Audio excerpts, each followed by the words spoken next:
Samuel Eto'o annonce le retour d'André Onana en sélection. Rigobert Song très en colère. Pour plus d'informations après le générique. Avant de commencer, n'oubliez pas de vous abonner et d'activer la cloche de notification car cela va vous permettre de ne plus manquer à nos prochaines vidéos. C'est parti!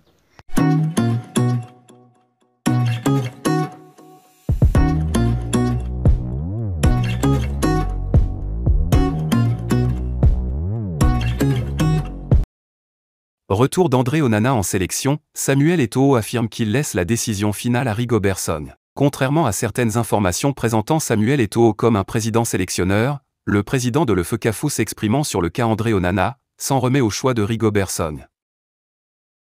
Présent au stade San Siro la semaine dernière lors de la demi-finale allée de la Ligue des Champions opposant l'Inter Milan au Milan AC, Samuel Eto'o poursuit sa visite en Italie. Invité à la Milan Football Week organisée par la Gazzetta dello Sport, le président de la Fédération camerounaise de football a abordé plusieurs sujets, dont la suspension et la retraite d'André Onana de l'équipe nationale du Cameroun. Selon le président de la Fédération camerounaise de football, André Onana est un gardien de but exceptionnel, mais il doit trouver un terrain d'entente avec Rigobert Song, le responsable de l'encadrement technique des Lions indomptables. C'est le meilleur gardien du monde. Vous connaissez Onana d'aujourd'hui ou de l'année dernière, mais en 2017, Onana était déjà parmi les 5 meilleurs gardiens du monde. André a joué pour Ajax, mais il a souvent fini sur le banc. Celui qui m'accuse d'avoir des problèmes avec lui aujourd'hui, c'est le même qui a dit à l'époque qu'il ne méritait pas de jouer. Pour moi, c'est le meilleur gardien du monde, mais je suis le président d'une fédération, de millions de joueurs camerounais. Je ne suis pas le genre de manager qui impose quoi que ce soit à son entraîneur. Je n'ai jamais vu Moratti dire à Mourinho qui faire jouer et qui ne pas faire jouer. C'est juste une affaire entre le joueur et son entraîneur, Rigobert Song, note de la rédaction.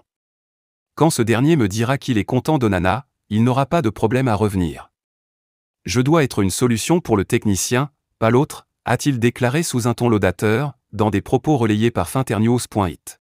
Le président de la Fédération camerounaise de football reconnaît le talent d'André Onana et est ouvert à son retour en équipe nationale une fois que le différend entre le joueur et l'entraîneur sera résolu. Marco Materazzi, ancien coéquipier de Samuel Eto'o à l'Inter Milan en 2010, a salué le rôle central joué par le Camerounais dans le triomphe de l'Inter Milan lors de la finale de la Ligue des Champions en 2010. Eto'o Ngambe. Lors de la demi-finale allée de la Ligue des Champions à San Siro mercredi, l'international italien a eu des mots forts à l'égard du président actuel de la Fédération camerounaise de football, FECAFOOT. Je ne le remercierai jamais assez pour la victoire en Ligue des Champions. Il sait qu'avec un autre, je ne l'aurais pas gagné. Il sait qui a lancé le défenseur champion du monde 2006 avec l'Italie contre la France, Marco Materazzi. Samuel Eto'o a été un acteur majeur dans la victoire de l'Inter Milan en 2010. L'ancien Lion indomptable est devenu le seul joueur africain à avoir remporté 2 fois consécutives la Ligue des Champions avec 2 clubs différents. Eto'o a joué un rôle crucial dans le succès de l'Inter Milan lors de son passage au club. Ses performances sur le terrain ont mis en avant ses compétences exceptionnelles et sa capacité à marquer des buts, ce qui a contribué de manière significative au triomphe de l'équipe dans cette prestigieuse compétition européenne. L'impact d'Eto'o sur le succès de l'équipe a été reconnu et apprécié par ses coéquipiers, dont Marco Materazzi.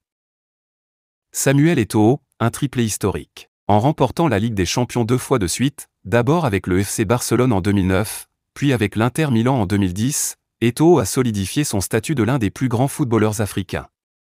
Ses réalisations ont non seulement mis en valeur son talent individuel, mais ont également souligné sa capacité à avoir un impact significatif lors des matchs cruciaux et sur les plus grandes scènes du football européen. Le succès de Samuel Eto'o et sa reconnaissance en tant que personnage clé dans la victoire de l'Inter Milan en Ligue des Champions ont renforcé son héritage en tant que légende du football africain. Ses contributions au sport continuent d'être célébrées, et ses réalisations servent d'inspiration aux joueurs en herbe à travers le continent. Après sa dernière victoire en 2010, l'Inter Milan est en passe de retrouver la finale de la Ligue des Champions avec comme portier le Camerounais André Onana.